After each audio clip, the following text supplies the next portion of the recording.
Tate and Liza.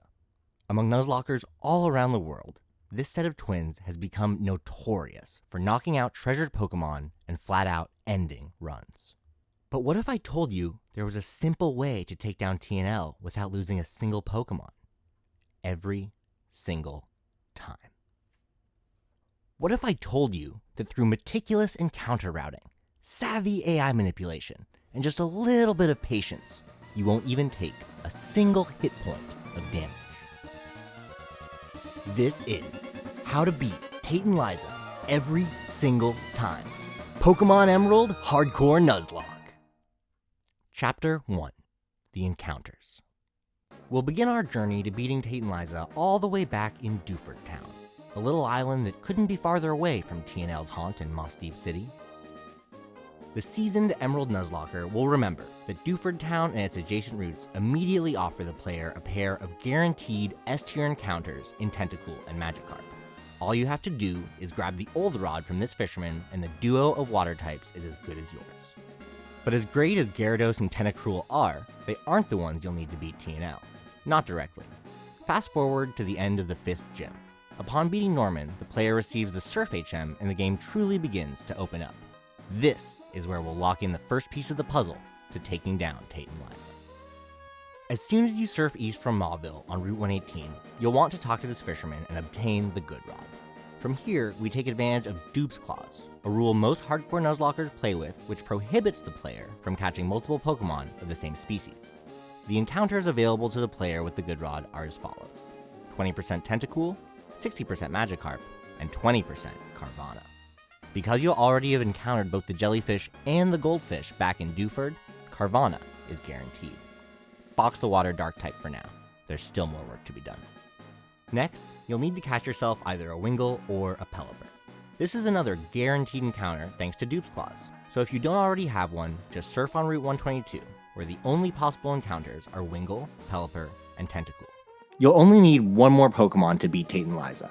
This one also requires some solid foresight to guarantee, but trust me, it's all worth it for Crawdaunt.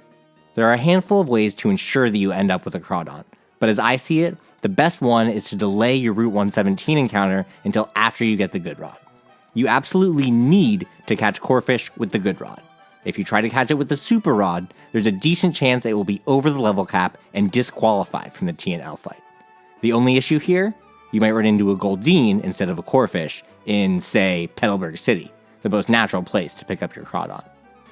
Delaying your Route 117 encounter completely fixes this issue, since you'll get 2 chances to secure a Corphish.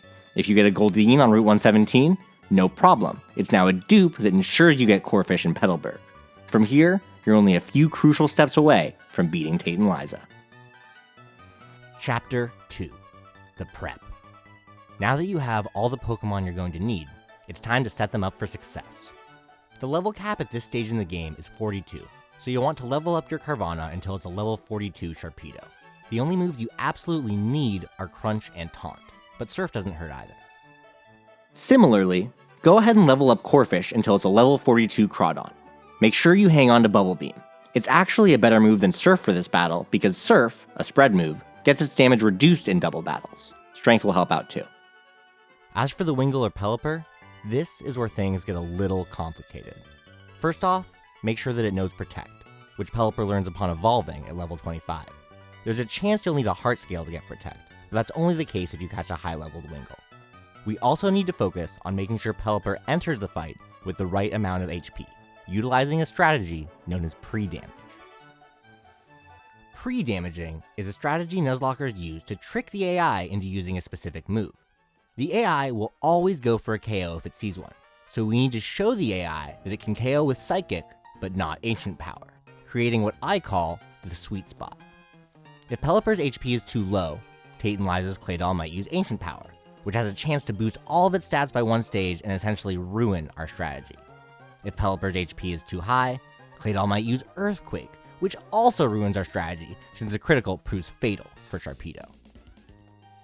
To find your specific Pelipper's sweet spot, you're going to have to use a calculator.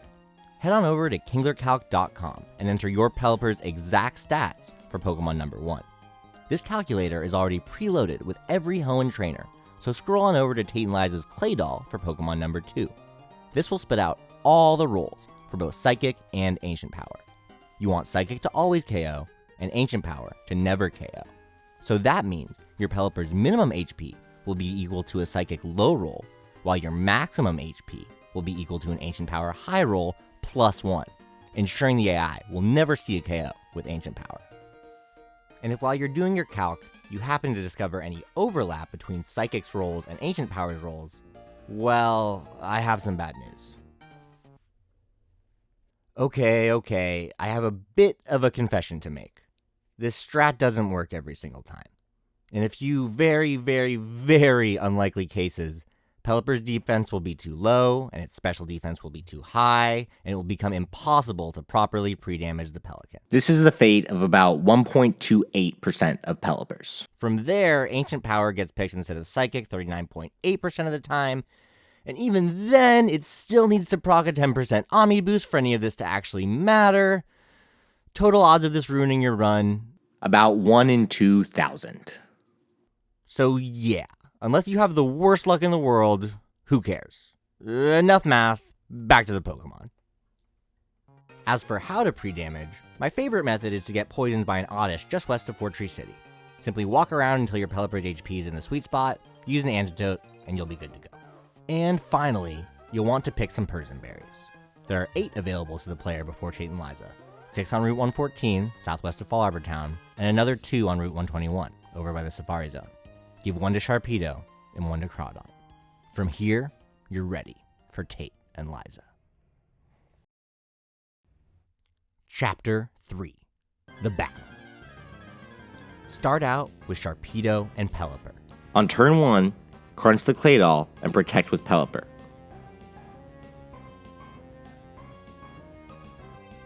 If Crunch doesn't land a critical, on turn 2, taunt the Xatu and switch Pelipper for Crawdon. On turn 3, crunch the Claydol and Bubble Beam the Claydol.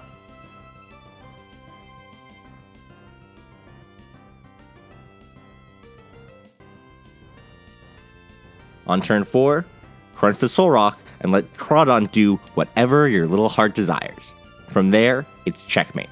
You win no matter what, and most of the time you don't even take damage. Now, let's cover what happens if Sharpedo gets a crit on turn 1.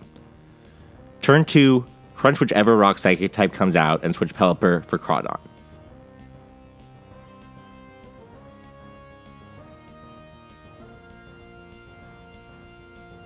Turn 3, crunch the Rock Psychic type again and Bubble Beam it too.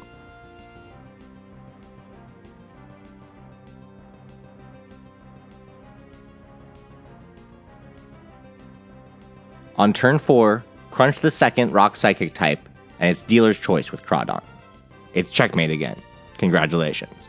If you'd like, you can stop watching right now and go try the strat yourself. It will work, I promise. But if you stick around, I'll break down why this strat never fails. Or rather, almost never fails. Chapter 4, The Appendix. Most of the magic of turn 1 is thanks to Pelipper acting as a meat shield for Sharpedo. Our pre-damage ensures that Pelipper baits a Psychic from both Claydol and Xatu, so we just click Protect. Barring a critical hit, Crunch will always be a 2-hit KO, even with a minus special attack nature, no EVs, and the worst IVs. By the end of turn 1, you're guaranteed to take 0 damage and have gotten at least halfway to the KO on Claydol. We'll cover the crit scenario in a minute, since it's 15 times less likely. The main reason why we need to taunt the Xatu on turn 2 is that it lines up our damage dealing in the most advantageous way possible. Switching Pelipper for Crawdon works like a charm here because we are guaranteed to bait a double Psychic, just like we did on the first turn. Psychic doesn't hit Dark types like Crawdon, so it's another damageless turn. This is where it gets fun. As you saw, turn 3 went incredibly well for us. Xatu is forced to use Psychic against a Dark type thanks to Taunt, Sharpedo always outspeeds the Claydol thanks to Badge Boost for a guaranteed KO, and the incoming Solrock takes crucial chip damage from Bubble Beam. Crits and berry procs are effectively irrelevant here. The strat accounts for everything, trust me. On turn 4, Sharpedo will outspeed and always KO the Solrock. And at this point, you'll be immune to the only damaging moves at Tate and Liza's disposal, and it's only a matter of time before Crawdon and Sharpedo chip down Xatu and Lunatone. But what if Sharpedo hit that crit back on turn 1? This actually branches into 2 more parallel universes, but the strategy remains the same in both. Tate and Liza will randomly choose between sending out Solrock or Lunatone. Either way, we need to skip the taunt step from the original strat and go right for Crunch. Crunch is a guaranteed 2-shot on both Solrock and Lunatone, and Sharpedo will always outspeed whichever Rock Psychic type it's facing, again thanks to Badge Boost. This means that on the next turn, Sharpedo is guaranteed to finish the job. If Sharpedo KOs Solrock, congratulations, you reach the same checkmate scenario we talked about before. If Sharpedo instead KOs Lunatone, have no fear. When Solrock comes in, it will take chip damage from Crawdon's Bubble Beam, setting up Sharpedo for the KO on Solrock with Crunch the following turn, and then all you have to do is 2v1 the Xatu. It's worth noting that in all scenarios, the Persian Berries help make the rest of the fight slightly less annoying, if they haven't come in handy already. From here, Tate and Liza are defeated. The Mind Badge is yours, and you're ready to keep making progress on your Nuzlocke. Thanks so much for watching. Did this strat help your run? Let me know in the comments. And if you've discovered an even more broken way to beat Tate and Liza, I want to hear all about it.